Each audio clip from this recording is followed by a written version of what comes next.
Aujourd'hui, on s'attaque à une légende, un nom qui a complètement retourné le cinéma d'action au début des années 2000. Ah oui. Tony Jaa. On va se plonger dans pas mal de sources, des articles spécialisés comme Uppercut MMA, ASICSPO, des bases de données genre IMDb, Wikipédia, et même des discussions sur Reddit. L'idée, c'est vraiment de comprendre comment un seul homme venu de Thaïlande a pu redéfinir les règles d'un genre qui était quand même dominé par Hollywood. Carrément. On connaît ces coups de pied qui défient la gravité, c'est clair, mais qui est vraiment l'homme derrière ces prouesses ? Ah, mais c'est exactement la question centrale.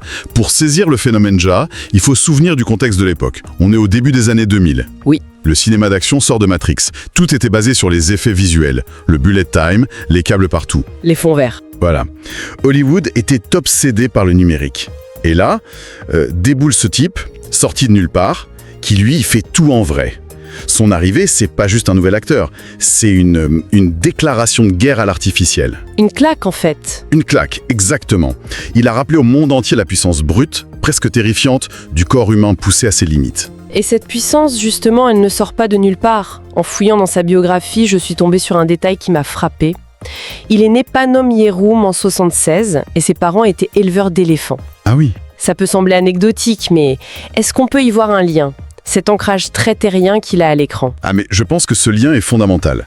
Grandir au contact de ces animaux, massifs, dans un environnement où le travail physique fait partie du quotidien, ça forge un corps et ça forge un mental. C'est sûr. Il y a une connexion à la puissance naturelle qui est palpable dans son style. Ça explique cette densité, cette impression qu'il est juste inarrêtable. Mais cette force brute, elle aurait pu rester sauvage. D'accord. Le vrai tournant, c'est sa rencontre vers 15 ans avec Panari Tekrai, une légende des cascadeurs en Thaïlande. C'est lui qui a vu le diamant brut et qui a su comment le tailler pour le cinéma. Il est devenu son mentor en quelque sorte. Exactement. C'est lui qui lui a appris à canaliser toute cette énergie dans une grammaire de cinéma. Et c'est donc sous son aile qu'il fait ses premières armes. Comme beaucoup de futures légendes du genre, d'ailleurs, il commence dans l'ombre, comme cascadeur. Oui, les sources le créditent sur des films comme Mortal Kombat, Destruction Finale. C'est un peu le rite de passage obligatoire, non ? C'est une école irréplaçable. En tant que cascadeur, on n'apprend pas seulement à tomber. On apprend la caméra, les angles, le timing. Comment vendre un coup. C'est ça. La façon de vendre un impact pour qu'il ait l'air dévastateur sans se briser les os. Enfin, pas à chaque fois. Cette formation, c'est ce qui sépare un bon artiste martial d'une star de cinéma d'action. Je vois. Quand Jaa arrive enfin en tant que star, il a une décennie de savoir-faire cinématographique dans le corps. C'est ce qui lui a permis de créer un truc aussi maîtrisé que son premier grand film. Et quel film ? On y arrive. La bombe qui a tout fait exploser. Ong Bak, 2003. Sur le papier, le scénario est d'une simplicité... biblique ? Voilà. Un villageois part en ville récupérer la tête d'une statue de Bouddha. Mais l'exécution, je ne sais pas pour les autres, mais la première fois que j'ai vu ce film, ma mâchoire a heurté le sol. C'est une expérience que beaucoup de gens ont partagée. Je me souviens de la réaction dans les salles. Il y avait des cris, des exclamations, des gens qui n'en croyaient pas leurs yeux, quoi. On avait l'impression de redécouvrir le genre. Oui, de revenir à quelque chose de viscéral. Et leur slogan, « No wires, no CGI, no stunt doubles ». Ce n'était pas que du marketing. C'était une promesse, c'était une philosophie. En fait, Jaa n'a pas juste fait des cascades réelles. Il a posé une question à Hollywood. À quoi bon vos super-héros en images de synthèse quand un seul homme peut vous faire douter des lois de la physique ? Il a créé un paradoxe. Son réalisme était tellement extrême qu'il en devenait fantastique. C'est ça la clé de la révolution Ong Bak. Et ça se voit dans chaque scène. La poursuite dans le marché, c'est de la pure folie. Il ne se contente pas de courir, il utilise l'environnement comme personne. Ah oui ? Il saute à travers un anneau de barbelé, il court sur les épaules des gens dans la foule. Il glisse sous un camion. On a souvent dit que c'était du parcours avant l'heure, mais c'est plus que ça, non ? Oui, et c'est une distinction cruciale. Le parcours, c'est l'art du déplacement efficace. Ce que Jaa fait, c'est l'art de la destruction efficace en mouvement. Ah, bien vu. Chaque acrobatie a une finalité martiale, ce n'est jamais gratuit. Il ne saute pas par-dessus un étal pour s'enfuir, il s'en sert comme tremplin pour envoyer un coup de genou volant. C'est l'influence de Jackie Chan, mais en plus. Brutal. Exactement. Jackie Chan utilisait une échelle pour s'enfuir avec humour. Jaa utilise les épaules d'un type pour lui mettre un coup de coude en pleine tête. C'est pas la même ambiance. Et cette brutalité, elle vient aussi de son style de combat. Les sources insistent beaucoup là-dessus. C'est pas juste du Muay Thai, il y a ce mélange avec le Muay Born. Oui. C'est décrit comme une forme ancestrale, beaucoup plus guerrière. C'est quoi la différence concrètement? Alors le Muay Thai qu'on connaît, c'est un sport de ring. Il y a des règles, des gants. Le Muay Boran, c'est l'ancêtre. C'est l'art martial du champ de bataille. Donc pas de règles, zéro règle.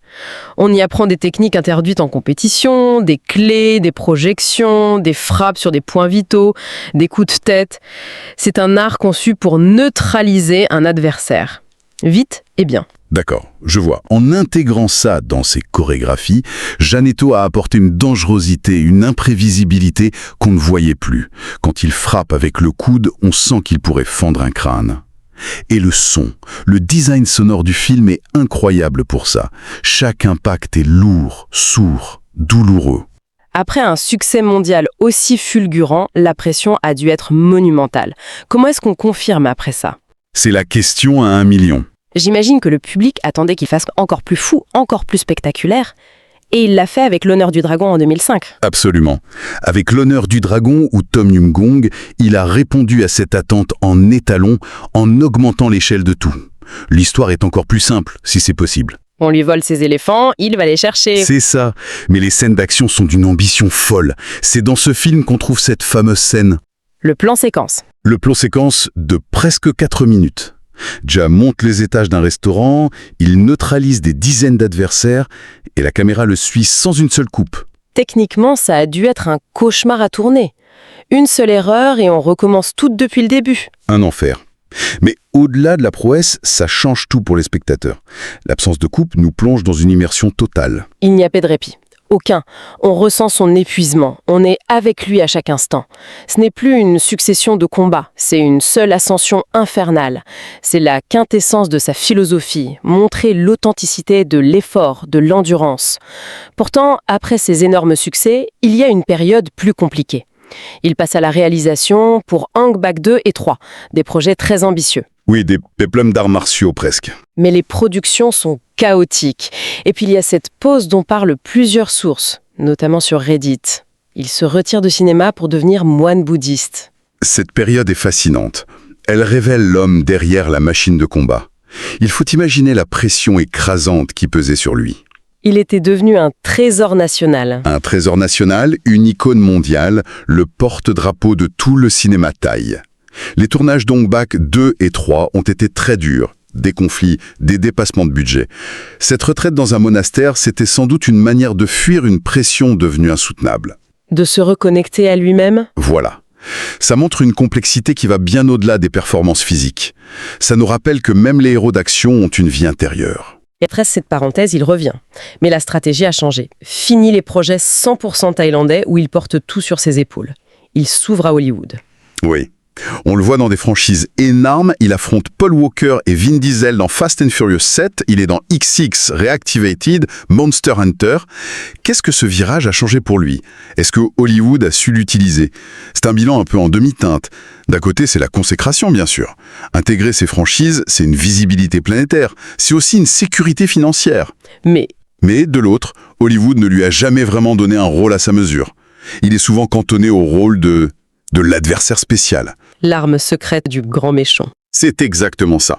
On l'utilise pour un combat mémorable contre le héros, on utilise sa capacité à créer un moment waouh, mais on ne lui confie jamais la charge narrative ou émotionnelle d'un film. Son style si pur est un peu dilué dans le montage frénétique et les effets numériques de ses blockbusters. C'est un compromis, donc? Il gagne en notoriété, ce qu'il perd un peu en authenticité. Bourne, caméra à l'épaule, montage très cut. Très nerveux. Très nerveux, très cru. Djamedi a proposé un autre réalisme, celui de la performance athlétique pure. Il a montré que le corps humain pouvait faire des choses qui semblaient impossibles, mais en les faisant pour de vrai. Il a élevé le niveau d'exigence. Carrément. Il a forcé des franchises comme John Wick ou des films comme The Raid à revoir leurs ambitions à la hausse en matière de cascade et de chorégraphie. Le public est devenu plus exigeant grâce à lui.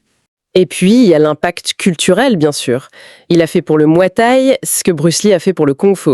Totalement. Avant Hong Bak, le Muay Thai, c'était une discipline de niche, respectée, mais peu connue du grand public. Ja l'a mis sous les projecteurs. Il l'a rendu cool. Il l'a rendu incroyablement cool. Il a montré sa beauté, sa fluidité, sa brutalité dévastatrice. Après le film, il y a eu une explosion des inscriptions dans les salles de Muay Thai partout dans le monde. Il est devenu le plus grand ambassadeur de la culture thaïlandaise. Finalement, son parcours est aussi une source d'inspiration. Il a prouvé qu'on pouvait venir d'une industrie cinématographique dite périphérique et quand même imposer sa vision au monde entier. C'est peut-être ça son héritage le plus important. Il a démontré qu'avec une identité culturelle forte et un talent unique, on pouvait non seulement rivaliser avec Hollywood, mais le forcer à prendre des leçons. Son succès a ouvert la voie à d'autres, comme Iko Uwais en Indonésie avec The Raid. Il a contribué à décentrer le regard du cinéma d'action. Oui, tout à fait. En conclusion, on peut dire sans se tromper que Tony Jaa est bien plus qu'une star de film de baston.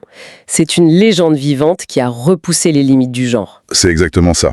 Et pour terminer, je trouve ça amusant de voir que sur les forums, la question qui revient tout le temps, c'est qui est le plus fort entre Bruce Lee, Jackie Chan et Tony Jaa? Ah oui, le fameux débat de cours de récré.